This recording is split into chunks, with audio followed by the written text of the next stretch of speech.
Hello all, welcome to this new lecture in the course on time series modeling and forecasting using R. Okay. Now up until the first lecture in this week, we've kind of started with exploring more about forecasting, right. So before that we've tried to analyze some real data, then try to model the real data using some basic time series models, then try to compare the model fit using some information criteria and so on and so forth.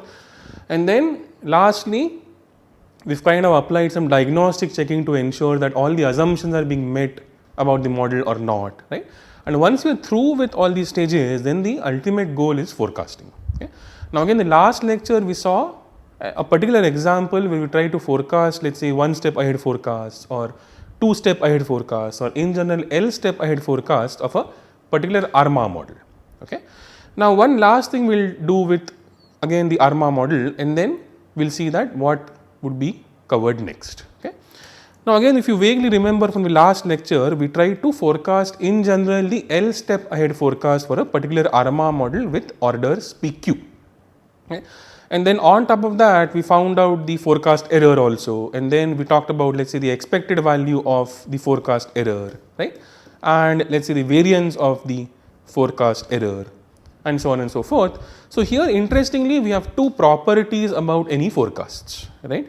So one can actually note that as n tends to infinity, the actual value of the forecast, it sort of tends to the overall mean of the process, which is mu. So essentially, if you want to visualize this idea, right, so if the idea is to forecast a particular ARMA model, then eventually what would happen is that even though the series looks like that, right, then let's say the forecast is something like that, but eventually it will kind of converge to the mean, right. So let's say the mean is somewhere here, then eventually all the forecasts would be exactly equal to, or they will be really close to the overall mean of the series. So this is a kind of a disadvantageous kind of a tendency of any ARMA structure, right, that in longer terms it won't give you better and better forecasts, but the idea is that the forecast would kind of only converge to the overall mean.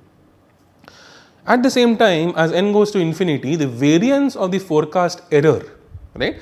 Now again, remember what exactly is the forecast error. So forecast error is nothing but the actual value minus the forecasted value, right. For example, something like ENL is the actual value, so yn plus L minus the forecasted value, something like YNL and then hat, right. And then we can talk about its expectation, its variance. So by the way, expected value of the forecast error happens to be 0 under an ARMA structure. We've seen that in the last lecture. But what happens to the variance of the forecast error?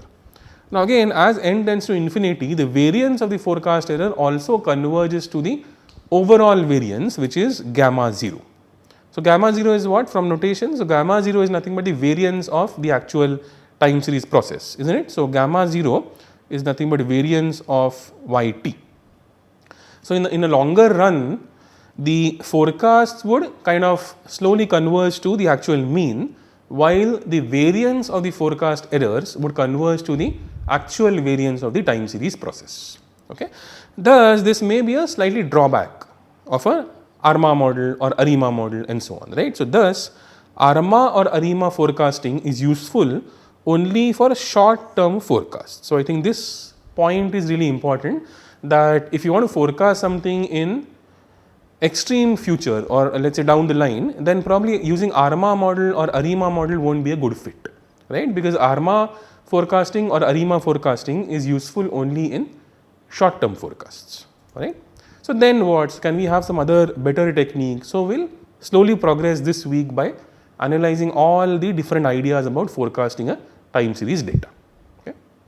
Alright, so now the immediate next question is, can you create some prediction intervals? So once you forecast something or once you predict something, rather than giving me a point estimator, can you sort of give me a confidence interval around the unknown parameter, right? And again the answer is yes, so we can actually do it. So a 95% prediction interval for yn plus L. Now again remember, yn plus L is the value that we want to forecast, right. So yn plus L is nothing but the L step ahead value which needs to be forecasted. Okay. So can we sort of propose a prediction interval around yn plus L? So again the answer is yes, that a 95% such Pi So in short, we'll call this prediction interval as Pi. So 95% Pi is given by nothing but the actual forecasted value plus or minus 1.96. Now again 1.96 is a routine value connected to 95% interval, which is nothing but the Z score, right, and into the standard error of the forecast error, or nothing but variance of the ENL, and then under root. So this is nothing but the standard error. Okay, this is nothing but the standard error. So essentially what do you have? So you have the actual forecast plus or minus 1.96, right, and into variance of the forecasted error, and then under root of that, right. So in particular, I can actually write down in this equation form. So this is the forecasted error plus or minus 1.96. Now this entity, so under root variance of the forecast error, takes this form. So sigma A and then under root summation psi I square, I going from 0 to L minus 1, and this we saw in the last lecture, isn't it? So the variance of the forecast error is nothing but given by this form. So the only thing you have to do is you have to take an under root of that, which would denote the standard error of the forecast error. Okay. So here the entire game is about capturing the forecast error that you are making and then converting that to either a variance form or a standard error of the forecast error, and then multiply that value with the Z score, so 1.96, and then plus and minus the actual forecasted value. Okay. Thus, if you again plug L to be 1, that would give me a 1 step ahead forecast. Thus, a prediction interval for a 1 step ahead forecast would be nothing but yn L hat plus or minus 1.96 into sigma A only, because here remember that I would go from 0 to 0 because L would be 1, right. So there will just be a single value, which is psi 0 square, by the way, and then psi 0 square I can trivially take to be as 1. Okay. So essentially the prediction interval for a 1 step ahead forecast would be nothing but this guy, and then similarly I can create prediction intervals for, let's say, 2 step ahead forecasts or 3 step ahead forecasts, or in general L step ahead forecasts. Okay. Alright, now I think this slide kind of presses more on the fact as to why does one need some long realizations of the actual time series process. So firstly, long realization means what? So one should be able to collect lot of observations and then not just a handful. Okay. So long realization means that the actual sample data is really long. So it contains lots and lots of observations. Okay. So a few advantages of obtaining such samples having lot of observations or having a long realization are all these. So let's say estimate correlation structure, let's say either ACF or PACF. So estimating such structures, let's say ACF and PACF functions are easier, and one can actually get accurate standard errors. Okay. So of course, if the sample size is large, if you are collecting more observations, estimating the exact correlation structure using either the ACF form or the PACF form becomes easier and accurate also. So the standard errors of the estimates are also accurate. Okay. Better prediction intervals of realization is large. Now again, all these are general kind of statements, right. So if you are collecting more observations or if n is large, then the prediction intervals are also better. They are more accurate. Fewer estimation problems when it comes to, let's say, MLE, or when it involves a likelihood function, right.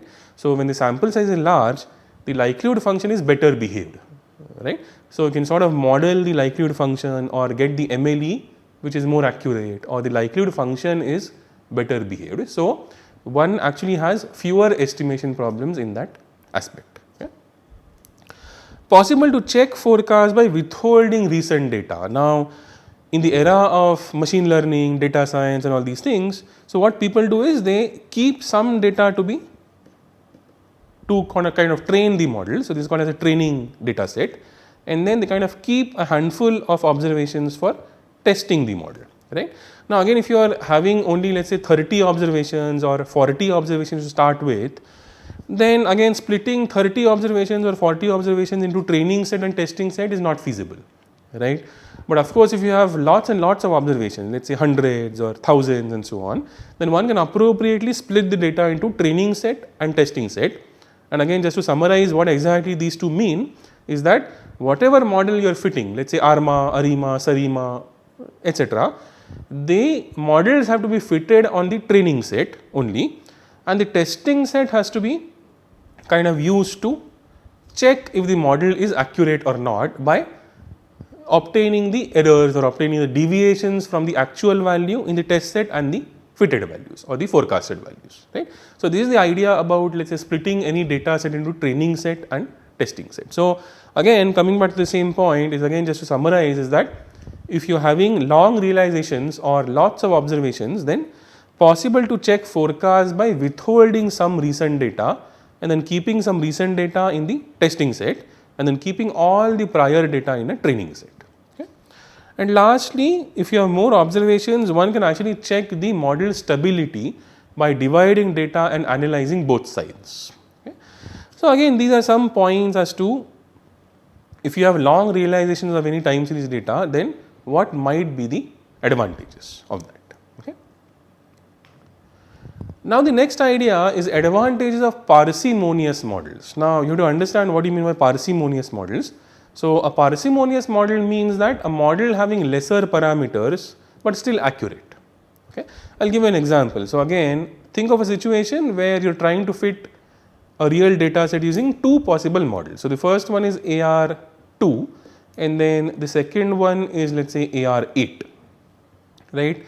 And now let us say you are comparing these two models using some AIC structure or BIC information, whatever, right. And for some reason, let us say the AIC values come out to be, let us say, 100.5 in this case, and then the AIC value for the AR8 model comes out to be, let us say, 99.8, alright. Again just to summarize, for a particular practical data you are trying to fit two models, AR2 let us say and then AR8 let us say, right. And then what exactly are these numerical values? These are AIC values for fitting both these models. So, the AIC value for fitting AR2 model is 100.5 and then the AIC value for fitting AR8 model is 99.8, right. Now, of course, if you close your eyes and then pick the better model only related to the AIC criteria, then which model would it be? So, of course, it will be AR8 because AIC is lower here, right. But does that mean that you have done a very good job? Probably not, because AR2 is a really complicated model. So, what is the order of that? So, order is 8 firstly. So, how many parameters would it have? It would have 8 parameters as compared to only 2 parameters here. And on top of that, if you see the difference in the AIC, the difference in AIC is very, very negligible, isn't it? So, 99.8 and then 100.5. So, in this case, a parsimonious model would be nothing but AR2, because AR2 is doing almost equal job, I will say, because information criteria is not very far apart from 99.8, and at the same time it only contains just 2 unknown parameters. And remember one thing, so if you have more number of unknown parameters in the model, so estimating all the unknown parameters, then there will be some errors associated with the estimation and so on, right. So, the error kind of propagates if you have more parameters, right. So, this is the idea of parsimonious model. So, a parsimonious model means that it should contain lesser number of parameters, but it should be almost as accurate as a non-parsimonious model. Okay. So, a few advantages of using parsimonious model is that fewer numerical problems in estimation. So, we have seen that, right, because AR2 model is a simplistic model. So, there would be fewer problems when it comes to estimation. Easier to understand the model. Now, again if you show the model structure of these two models to some layman, right. Now, he or she might be afraid by looking at the structure of AR8, right, because it involves all those 8 parameters and so on and so forth, but at the same time AR2 model has a very easy structure to visualize. Okay. Third is, with fewer parameters, forecast would be less sensitive to deviations between parameters and estimates, right. Again AR2 only contains phi 1 and then phi 2 which need to be estimated, right.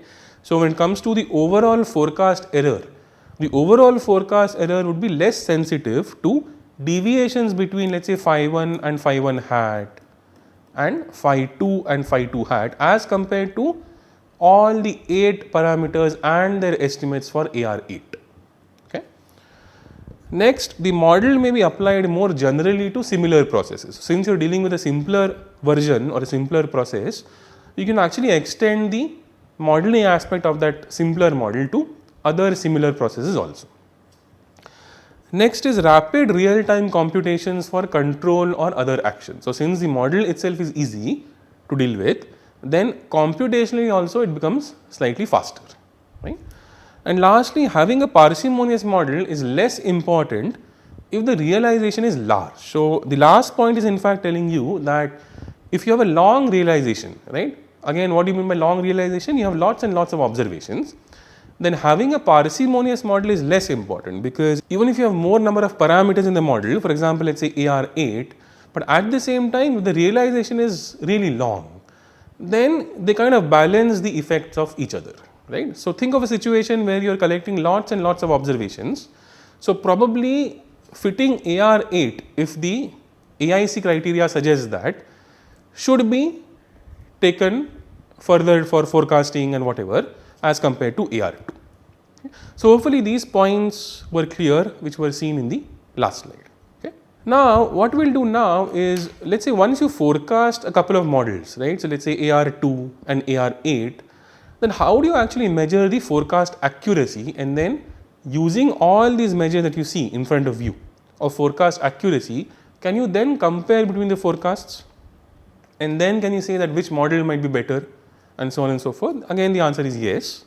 So firstly, we'll have a quick review of what all measures can one use when it comes to quantifying the forecast accuracy, right? And again, just for a second, if you pause the video and then see in this slide, in this table here, the entire list of probable measures contains a single common term, which is error, right? So mean squared error, mean percentage error, etc. So the idea of measuring the forecast accuracy has to revolve around measuring the errors, right? Now which error again? So error is nothing but the forecast error, which is nothing but ENL. Okay. So again, just to summarize, ENL is nothing but the actual value minus the forecasted value, right? So if the error is really small in some context, let's say mean squared error or mean percentage error, etc., then we can actually safely say that the forecast is actually accurate, right? And this could be a criteria to compare different models also, isn't it?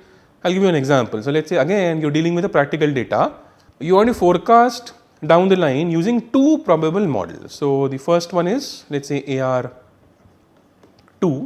as taken before, and then the second one is AR8, right? Again, just to summarize, you have a practical data. You are fitting these two models on the data set, let's say AR2 and AR8, and then obviously you estimate the parameters, you do all the sanity checks, let's say diagnostic checks, and so on and so forth, then you forecast, right? Now our task is to find out that which forecasts are more accurate, right? Then what we can do is we can find out, let's say MSE of the forecast error for this model. We can find out MSE of the forecast error of this model, and whichever MSE is least or whichever MSE is lower, we'll kind of go with that model. Okay. So in a way, for measuring forecast accuracy is not to tell you that how accurate the forecasts are. Obviously, that is one of the reasons. The other advantage is you can actually compare between different models also. Okay. All right. Now again in front of you, if you again go back to this table here, you'll see lots of different sort of measures. So the first one is mean squared error. Abbreviation is MSE, and then I think the last column, it tells you a brief description about the technique or about the measure, right? So what exactly you mean by MSE? So MSE is nothing but the average of squared errors over the sample period. Okay. Next one is mean error. Abbreviation is ME. So mean error is what? So average percentage points by which forecast differs from the outcomes. So again, if you notice, each one of these has some subtle difference as compared to the previous one. Right. Now the next one is mean percentage error. So in short, we can write down as MPE. So MPE means the average of the percentage errors by which forecast differs from the outcomes. Next one is mean absolute error. So mean absolute error abbreviation is MAE.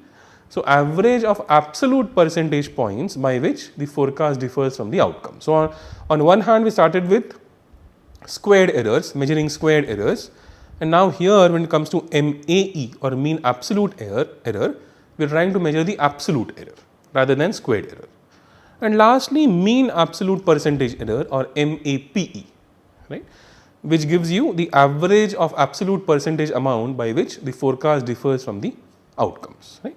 So, in some of these techniques you will see that there is a percentage term added, in some of the other techniques the percentage term is not there, right. So, these are some subtle differences. Now in the subsequent slides we will try to review the formulas for all these 5 techniques, right. So, we will start with MAC, then mean error, then mean percentage error, mean absolute error, and then lastly MAPE. Alright, now again we have to kind of stick to this fact or this assumption throughout the next set of slides. So, let AT denote the actual value and let FT denote the forecast value, right. So, FT is the forecasted value and AT is the actual value. Now again I should not have used AT notation here because remember AT denotes the error, right, in our case, but nevertheless. So, let us say AT, so A stands for actual, F stands for forecast, okay. So, now how exactly can you write down the mean squared error? So, this is the formula for mean squared error. So, what you do essentially is you take the actual value minus the forecasted value, you take the square of that and then you take a summation divided by n, okay. So, 1 by n summation t going from 1 to n AT minus FT and then whole square, right.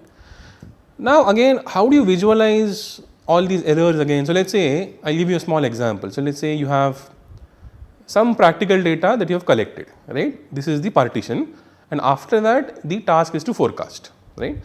Now, let us say you forecast it for 12 future months. So, there will be, right. So, there will be F1 value, F2 value, F3 value, so on up to F12, right.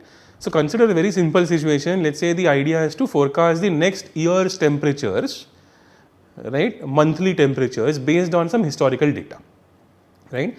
So, up to this point you have collected the monthly temperatures for let us say the past 5 years or something like that, and then now the idea is to forecast the monthly temperatures for the next year, right.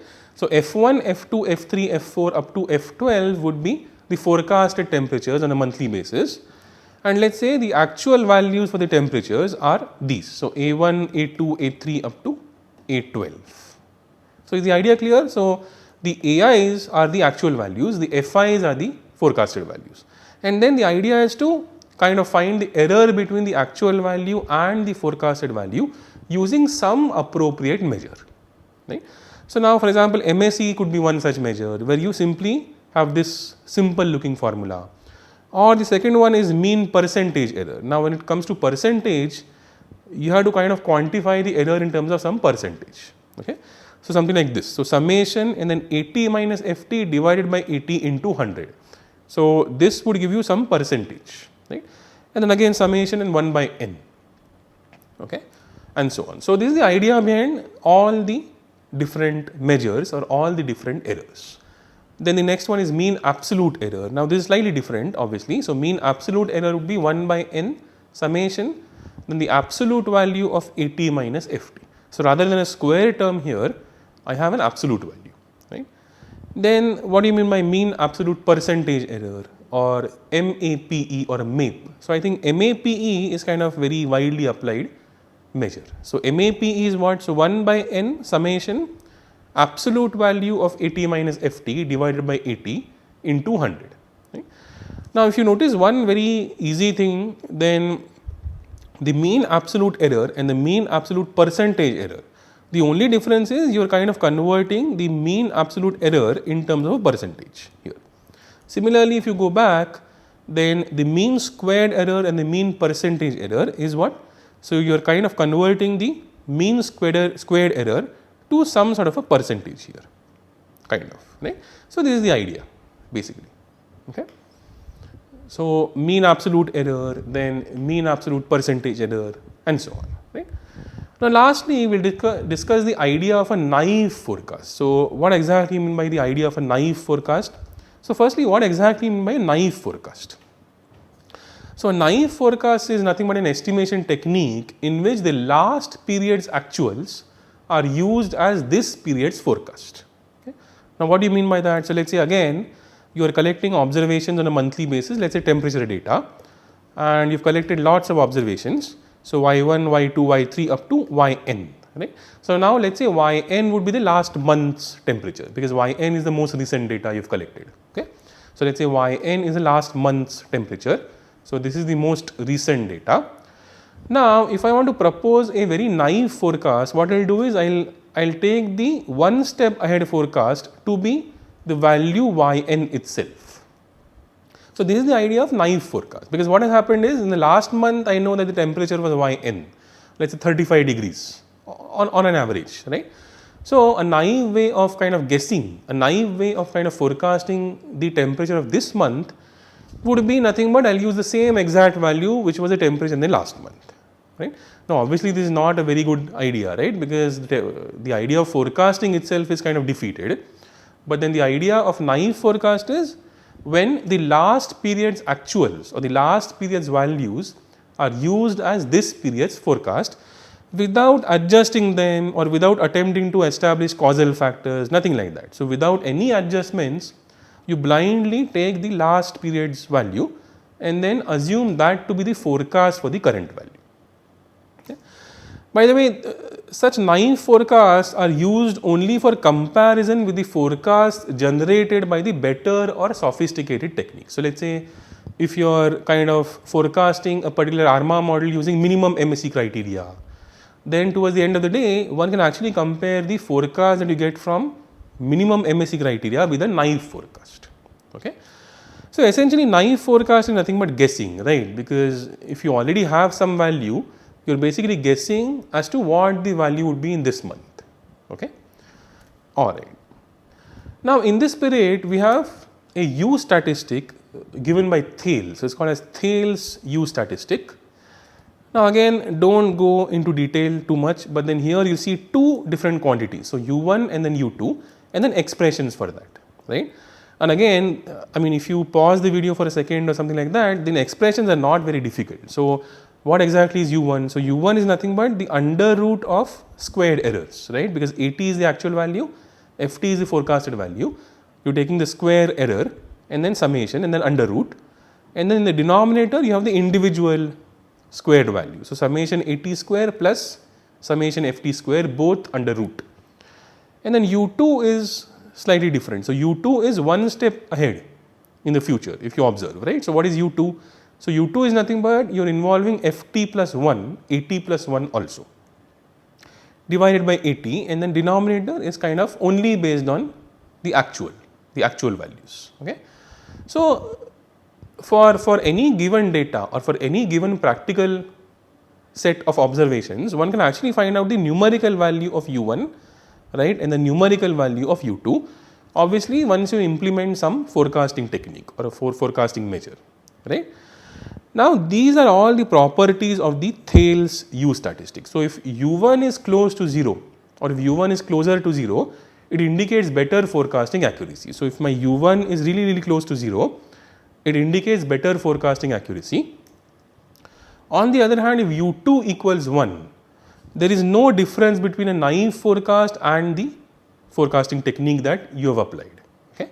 So the idea of Thales U statistic is to kind of compare the forecast given by the technique you have applied to a naive forecast, and then these are some fixed measures for that. So whenever either U1 or U2 takes up some value, then what would happen to the forecasting technique and the naive forecast, right. For example, if U2 is 1, there is no difference between a naive forecast and the technique. So the forecasting technique reduces to guessing. On the other hand, if U2 is less than 1, the technique is better than a naive forecast. And lastly, if U2 is bigger than 1, the technique is worse than a naive forecast. So I think Thales U statistic could be very much applied to compare the forecasts given by the technique you have applied, let's say minimum MSE or whatever technique you apply, as compared to guessing or as compared to a naive forecast. Okay. So probably in the next sessions in this week, we'll explore more ideas about, let's say, forecasting in general. So let's say some smoothing techniques, and then Holt's method, Holt-Winters approach, and then towards the end we'll take up some practical data and then try to connect all the ideas we studied in this week and then try to implement that on the data. Alright. Thank you.